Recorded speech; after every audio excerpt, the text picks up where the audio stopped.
আর কোনো পারভেজের রক্ত ঝরলে সরকারকে কঠিন জবাব দেওয়ার হুঁশিয়ারি দিয়েছেন তিতুমির কলেজ ছাত্রদলের কর্মীরা। বৈষম্যবিরোধী প্ল্যাটফর্ম এই মুহূর্ত থেকে আমরা বয়কট ঘোষণা করলাম। আগামী ৪৮ ঘন্টার মধ্যে এই যে দুইজনকে এখনো ধরা হয় নাই, তারা বৈষম্য বিরোধী ছাত্র আন্দোলনের কমিটিতে পাওয়া গেছে।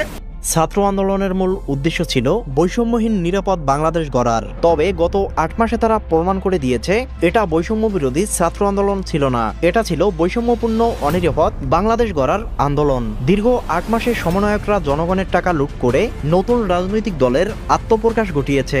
এবার জাতীয় নাগরিক পার্টির ২ সমন্বয়কের নামে উঠে এসেছে চাঞ্চল্যকর অভিযোগ। নাগরিক পার্টির বিরুদ্ধে কথা বলায় ছাত্রদল নেতা পারভেজ নামে এক শিক্ষার্থীকে নির্মমভাবে হত্যা করেছে, যা নিয়ে উত্তাল হয়ে উঠছে বাংলাদেশের জনগণ। জানা যায় দ্রুত গ্রেপ্তার হতে চলছে এই ২ সমন্বয়ক। আরও ৩ জন ফ্রেন্ড ছিল মিলে ওই সিঙ্গে রাখা ছিল, তখন ওরা ওদের ইন্টারনাল বিষয় নিয়ে হাসাহাসি করতেছিল। তখন পাশে ২টা মেয়ে ছিল, 2টা মেয়ে নাকি বলছিল যে ওদেরকে নাকি ইফটিজিং করছে।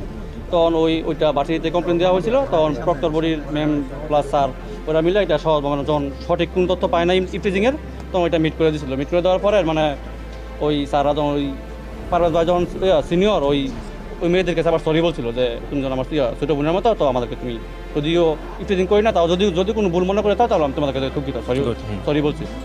তারপর হচ্ছে ওই স্যার যখন মিট করে দেওয়ার পর তখন আমরা গেছিলাম, আমরা বলছি তোমরা যার মতো বাসায় চলে যাও। বাসার উদ্দেশ্যে রওনা হয়, তখনই রাস্তার ভিতর ভার্সিটির পাশেই স্টুডিওর সামনে তখন তার উপর অতর্কিত হামলা চালায়। আমরা চালানোর সময় দেখছি দেখা যাচ্ছে যে মেরাজ এবং বৈষম্য ছাত্র আন্দোলনের শীর্ষ সন্ত্রাসীরা ওই জায়গায় উপস্থিত। প্রিয় দর্শক, এ বিষয়ে আপনার কি মতামত জানিয়ে দিন কমেন্ট বক্সে।